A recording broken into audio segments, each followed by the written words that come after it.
सबसे पहले तो ये शाह महमूद कुरैशी साहब वाले जो विजुअल्स हैं हमने देखे, बिल्कुल भी अच्छे नहीं थे। किसी भी सियासी जमात से किसी भी शख्स का ताल्लुक हो, 2 बार का वजीर खारिजा हो, उसके साथ इस तरह से उसकी गिरफ्तारी को अमल में लाना, ऑब्वियसली इंतजामिया ने जो किया, आपको लगता है कि ये ठीक तरीका था?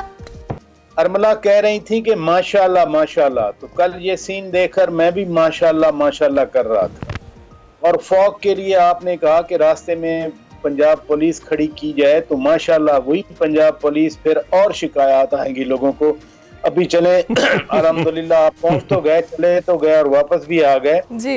इसलिए जो कुछ कल देखा गया वो देखें, कोई भी मुआशरा हो, मैं ये नहीं कहता कि हम बहुत सिविलाइज्ड लोग हैं, हम बहुत ज्यादा मुहज़्ज़ब लोग हैं, लेकिन हम एक मुआशरा है और इस मुआशरे में इस तरह से हम सिविलाइज्ड और मुहज़्ज़ब नहीं है शौकत भाई, बिल्कुल भी नहीं है। हमारी सड़कें, हमारे ट्रैफिक, हमारे लेन देन, रोज के मामलात नहीं बताते कि हम मुहज़्ज़ब हैं।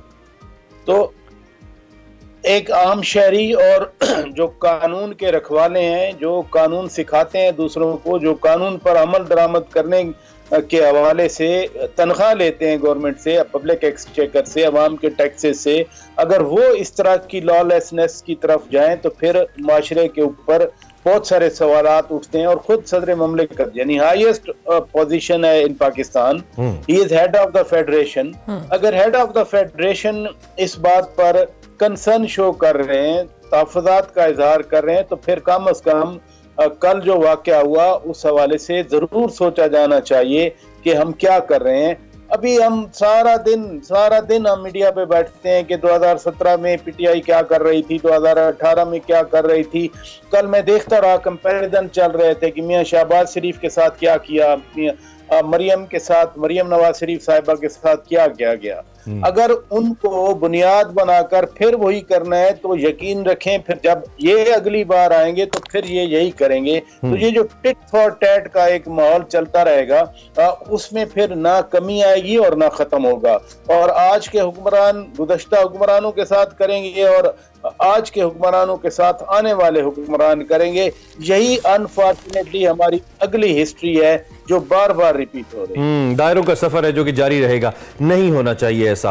अच्छा, दूसरी जानिब बिलावल साहब ने कल अपना मंशूर दे दिया। 10 नुकाती एजेंडा था उनका, जिसमें उन्होंने कहा कि 300 यूनिट तक वो फ्री बिजली देंगे, इसके अलावा नौकरियां, घर एंड ऑल, आपको पता ही है। आप इनके मंशूर को कैसे देख रहे हैं और उसके साथ साथ इस मंशूर के ऊपर अमल दरामद कैसे होगा? पाकिस्तान के ऑलरेडी जो फॉरेन एक्सचेंज रिजर्व्स हैं इतने कम है, पाकिस्तान की जो इकॉनमी इतनी सफर कर रही है, जो रिसोर्स नहीं है हमारे पास मुल्क में पैसा बनाने के लिए, पैसा लाने के लिए, उसके ऊपर उसको कोई एड्रेस नहीं किया। ऐसा लगता है कि बिलावल अब भी शायद ये सोचते हैं कि लोगों को इतना इल्म नहीं है, सतही इल्म है, जो कह देंगे सियासतदान वो मान के उनके पीछे चलेंगे। आपका क्या टेक है इस मंशूर के ऊपर? पहली बात तो यह है कि ये इंतखाबी मंशूर है, ये कोई जमात पैदा नहीं हो रही, अभी बन नहीं रही जो अपना प्रोग्राम बता रही है। ये हमें नेसेसरली इलेक्शन कॉन्टेक्स्ट में देखना चाहिए, नंबर 1। नंबर 2, जो मैंने सुने 10 पॉइंट्स थे, पीपल्स पार्टी का एक सोशल वेलफेयर का एजेंडा सामने आया है। और जहां तक रिसोर्स की बात है, मैं एक छोटी सी एग्जांपल दे दूं जो बजाते खुद वॉल्यूम ऑफ द मनी के हवाले से बहुत बड़ी है। वो है बेनजीर इनकम सपोर्ट प्रोग्राम। 400 अरब रुपया इस प्रोग्राम का हिस्सा बना है और दुनिया भर में इसकी तारीफ की जा रही है।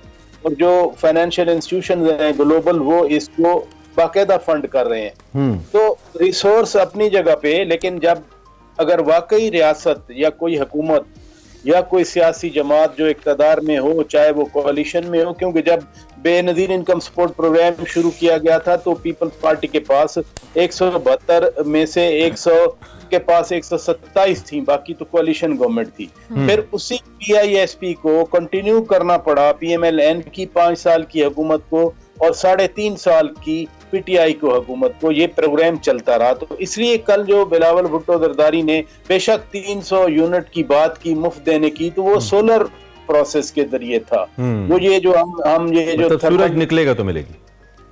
सूरज तो निकलता है पाकिस्तान में, असल में कोई फॉग इतना ज्यादा लाहौर में है गुज़श्ता 1.5 महीने से कि आप शायद भूल गए कि लाहौर के सूरज निकलता नहीं, बहुत सूरज निकलता है। और देखें ये इनएफिशिएंसी है हमारे दुनिया के।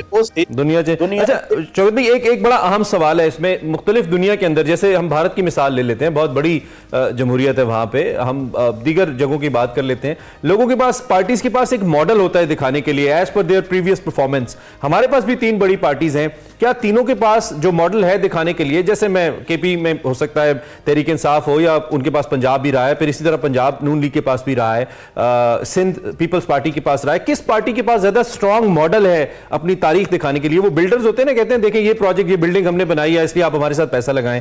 तो इन पार्टीज के पास किसके पास सबसे स्ट्रांग मॉडल है to show, to convince the voter कि हमने देखें ये किया और अब हम ये करके दिखाएंगे? पार्टी नंबर 1 के पार्टी ने कुछ किया, नंबर 2 फिर पब्लिक परसेप्शन किया है। हमें इन दोनों चीजों को क्लब करके देखना है। तीनों जो बड़ी सियासी जमातें हैं, ऐसी भी बात नहीं है कि उनकी कारकर्दगी को खुदा न खास्ता बहुत मायूस कौन हो। मसलन PMLN की बात करूं, आजकल तो खैर अगेन फॉग है, मोटरवे बंद है पेशावर से लेके सखर तक, और हैदराबाद वाला भी बंद रात को, M11 मैंने सुना। लेकिन ये मोटरवे किसी ने तो बनाए हैं, किसी ने तो कंसेप्शन की है इसकी, किसी ने तो ये GT रोड लाहौर, मैं इस पे सफर किया हुआ है, GT road Lahore to Rawalpindi, ये डुअल कैरेज नहीं होता था, ये एक ही सड़क होती थी, किसी ने तो डुअल कैरेज किया है इसको ना, जगह जगह बाईपास बने हैं। हमारी एक्चुअली आबादी इतनी ज्यादा है कि जितनी डेवलपमेंट कर लें तो वो डेवलपमेंट वहीं पे फंस जाती है। तो लिहाजा नून लीग का जो उनका क्रेडिट भी है और जेन्युइन क्रेडिट है, और जिसका वो बार बार बात करते हैं वो है डेवलपमेंट। अब पीपल्स पार्टी की बात कर रहे हैं, देखें अभी मैं BISP की बात कर रहा था, सोशल वेलफेयर जो एजेंडा है उनका, और आइन के हवाले से, सूबों के हकूक के हवाले से 18वीं तरमीम न सिर्फ आइन में पास की बल्कि उसको इत्तफाक के राय से मंजूर करवाया। और बलूचिस्तान को जो वैसे फेडरल फंड है वो टोटल 12 अरब रुपए है, लेकिन जो इस NFC से जा रहा है अभी उसी 18वीं तरमीम के अंडर पिछले साल 515 अरब रुपया उनको मिला। ये किसी जमाने में 2-3 अरब रुपए हाइडल पावर का जो रॉयल्टी है वो KP को मिलता था, अभी तो वो 200 अरब के करीब उनको मिलता है। तो पीपल्स पार्टी का कम से कम वफाक के हवाले से, फेडरेटिंग यूनिट के हवाले से बड़ी कंट्रीब्यूशन है। अब PTI, अगर मैं और आप कहें कि PTI ने कुछ नहीं किया तो फिर ये लोग क्यों PTI के साथ हैं? फिर आप अभी कुछ वाकयात दिखा भी रहे थे और गुज़श्ता हफ्ते हम दिखा रहे थे। देखें जो एस्पिरेशंस होती हैं लोगों की वो सियासी जमातें उनको रिफ्लेक्ट करती हैं। अगर PTI ने कुछ नहीं किया तो क्यों लोग उनके साथ हैं? अभी भी क्यों लोग उनकी वजह से जेलों में जा रहे हैं? अभी क्यों लोग उनकी वजह से सड़कों पे आते हैं?